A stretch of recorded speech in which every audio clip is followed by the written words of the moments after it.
Does this feel like your cleaning business?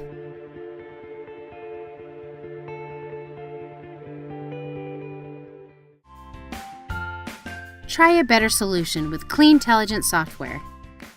Cleantelligent makes it easy to run your business from your computer or mobile device.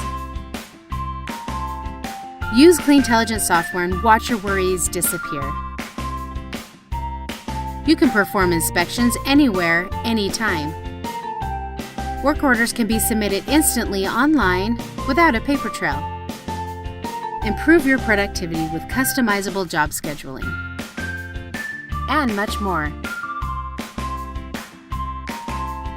Cleantelligent has helped cleaning companies around the world dramatically increase their productivity and win new business worth millions of dollars.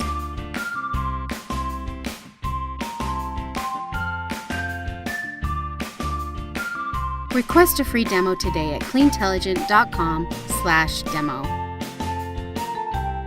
And find out how we can simplify your cleaning business needs. Hi, this is Dick, and I want to let you know about an exciting new 6-part webinar series we have coming up entitled Selling Contract Cleaning Services. We'll be teaching selling of our services from start to finish. The series begins on Wednesday, October 12th, and continues for 6 consecutive Wednesdays. Go to our website at consultantsincleaning.com, and you can see the title of each webinar, each session. They're 1-hour sessions, and you can register for one or as many as you like. I'm really looking forward to it, and I hope you'll join us. Now, let's get on to the CleanCast for this week. Welcome to our CleanCast. Thanks for joining us today. A couple of weeks ago, we talked in this CleanCast about the generational differences, didn't we? About the old folk like me and the youngsters in the workforce. Well, today we're going to talk a little bit about the cultural differences that we face in the workplace today. You know, we have more different people in the workplace today than we ever have, and I am convinced, and I think all signs point to the fact that we will probably have more differences in the future. You know, we have large pockets as you go to different cities around the country, and as I travel and do workshops for various companies, I run into large pockets of, let's say, Hispanics, large pockets of the Polish, large pockets. When I was in the contracting business, I had large pockets of Eastern Europeans, Romanians, excellent workforce, all of them excellent workforces. And once you are able to do that, you get some great employees. They're a great source of outstanding employees. But it also means that we are bringing people into a world that is different than ours, and we may not be used to their world either. So I thought it would be interesting today to maybe just give you a couple of 4 words, and ask you how you would define those words. I usually do this in a workshop with about 10 words. I'm going to do about 3 because I'm afraid we'll run out of time. But let's talk about boot. You know, when you're talking about a boot, what do we talk about? Here in America, that's what? That's what we wear on our feet, isn't it? And some of the other nationalities, the boot is what? It's the trunk of the car. So, you know, it's entirely possible when you say talking about boots that they think you're talking about the trunk of the car. What about fire? You know, fire has got a lot of what do you think about when you think of fire? Hot? Do you think about termination? What do you think about? Different cultures think of that as a different, entirely different definition. You know, I can think of places where I've done this workshop where I've got more definitions on fire than you could possibly imagine. Let me give you one that I experienced not too long ago, and that's diamond. Now, a lot of people, when I did this exercise, at least a lot of the guys would say, my wife, or my girlfriend, talking about they want, a diamond.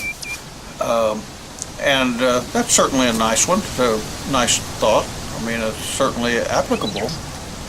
And, but you know what? When I did this workshop, and when I think of diamond, it's real interesting because I think of baseball. And the baseball diamond, because I'm an avid baseball fan.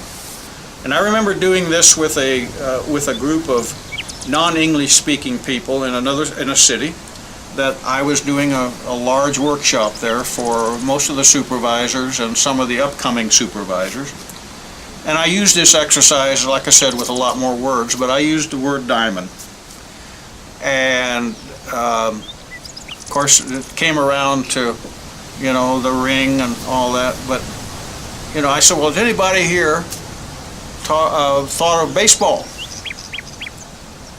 Well, the translator, some of them were talking to the translator, and they said, many of these people want to know what is baseball. They come from countries where baseball's not played. They don't know what baseball is. They come from a soccer country, or whatever. And so, see, I was thinking in terms of sports. These people had never heard of baseball. They'd never heard of a baseball diamond. So there was a classic example of not communicating with my workforce, wasn't it? Classic example.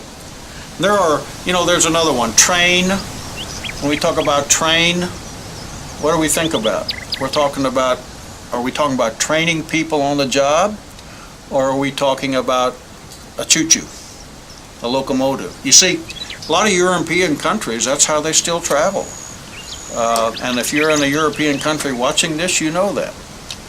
And here in America, we have trains, but we don't travel much by them.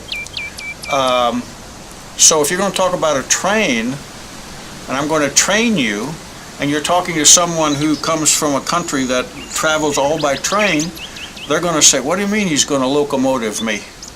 Or he's going to choo-choo me? So you have to make sure you understand that.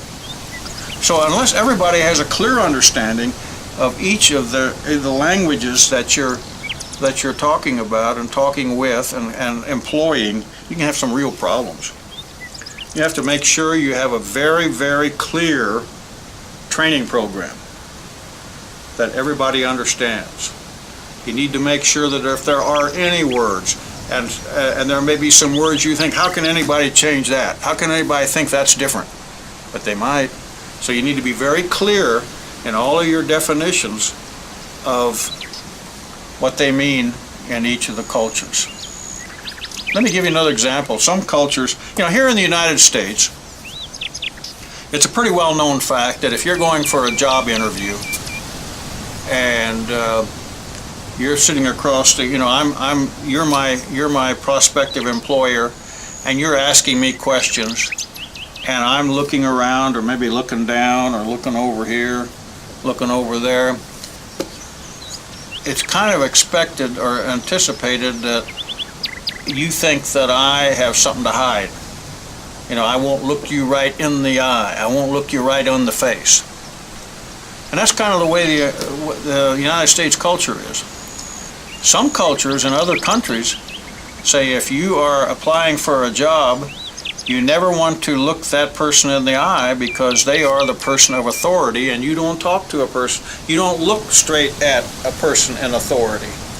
So they would be trained, not locomotived, but trained to look down or look here or look there as a form of respect for the interviewer.